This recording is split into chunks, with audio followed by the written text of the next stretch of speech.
You love probs online at 194.com on the Be on the Playhouse page, and then we'll tackle them a time or two or a week or heck 3 if there's enough of them on the show. Love doctors, you're the love gurus. I came home from work the other day and walked into a house full of all new furniture. I'm talking like every room. There was thousands of dollars of new stuff, and all the old stuff was gone. It was like walking into somebody else's house. My wife was waiting with a giant smile on her face and said, "Surprise, I did this all myself. Are you happy?" And I said, "Why would you do this without talking to me?" And she said, "You said I could, remember?" And then it hit me. 6 months ago, she accused me of cheating with a woman at work. I didn't, but she thought I did. And then when she kept pressing it, I lied about a business dinner and said that the woman wasn't even there, even though she was. We never cheated, but I was just trying to avoid a fight. And she was about to leave me, and I said, "I'll do anything. I will do anything. You can do anything. Just please stay with me." This was her cashing that in. Do I have the ability to say anything, given the fact that I didn't even cheat? I just lied about a woman being at the same dinner as me.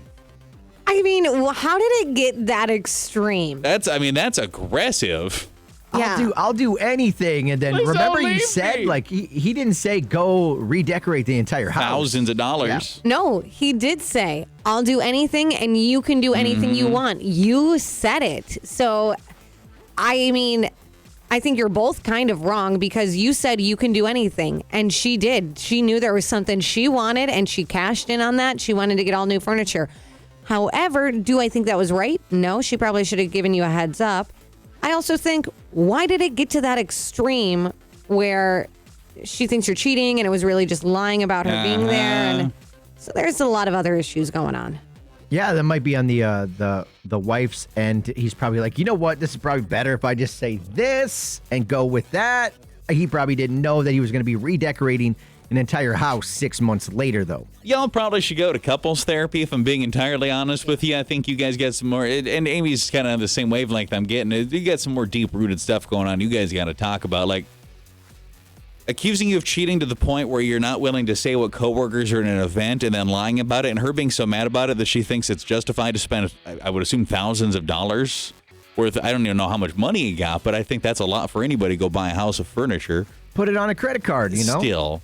You guys got talk, man. That is not right at all. Well, what kind of furniture did you get? Did you at least get, like, the man cave redecorated, too? Do you think that's what she did? No. Surprise! Maybe she loves him, and she's just like, you know what? By the way, I threw in a foosball table over there in the corner. Dude, I don't know. Couples therapy, man. Love doctors, you're the love gurus. This weekend, I'm celebrating date number 6 with a guy. He's awesome and everything I would want a boyfriend, but he wants to keep things casual, and I'm okay with that, but I think that he needs to commit to me if he wants the lovin', which he's been pressuring me for. He wants to be casual, but he wants to get intimate. Now, we did slow it down because we've had some great dates, but he doesn't want to commit, but I don't want to break my code and have the lovin' with somebody that isn't my boyfriend. This is one of my strict rules that I have always followed, and I usually don't get intimate until date number 10. This is only number 6, and he's not saying he's my boyfriend. Do I break my rule and go ahead and just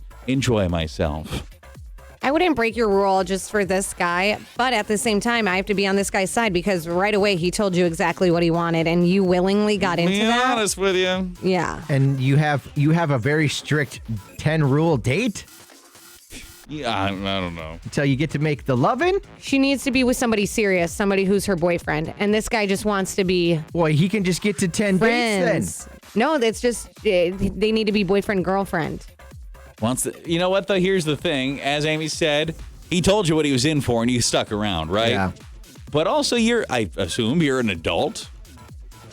It is okay if you just want to do that. Go ahead and just go do that. I mean, I get you have your 10-date rule or whatever, and they're always, like, exclusive with you or whatever your rules are. If you want to, you want to. Go right ahead if you want to. That's the best thing about being an adult. You get to do whatever you want. Mm-hmm. I would say, yeah, why did you start that rule? Is it because you feel you need to because of, like, outside people, or what's the rule? If this guy makes you happy, and if you can willingly say, like, I'm fine with us just being casual and not be jealous, then go for it. But if not, you're setting yourself up to fail. You're not going to feel guilty about it afterwards or like you've compromised your values, do you? Mm-hmm. And finally, love doctors, you're the love gurus. Back in the day in high school, I dated a girl for 2 years. We went off to different colleges in different cities. But we did stay together long distance for a few months, and eventually we stopped it. We broke up, but we still kind of loved each other from afar, even though we weren't dating. We made a deal that after college, we would go into the world for several years, and if we were both single at 30, we'd get back together. Well, I turned 30 6 months ago, and I'm single. I know she turns 30 in 3 weeks, and I can see on social media that she's also single. How do I cash in this deal we made years ago? That's so weird. Oh, man. I don't know.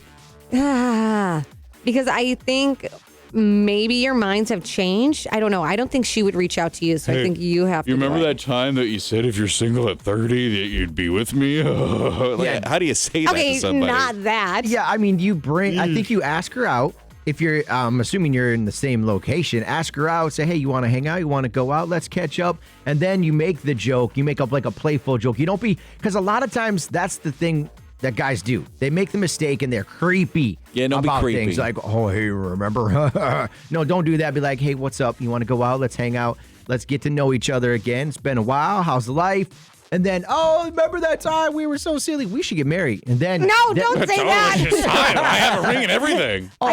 Be playful, be creepy, playful about it. Then I liked everything you were saying until you're like, Hey, let's get halfway married. through this date, I know we haven't even got dinner. How about we get married?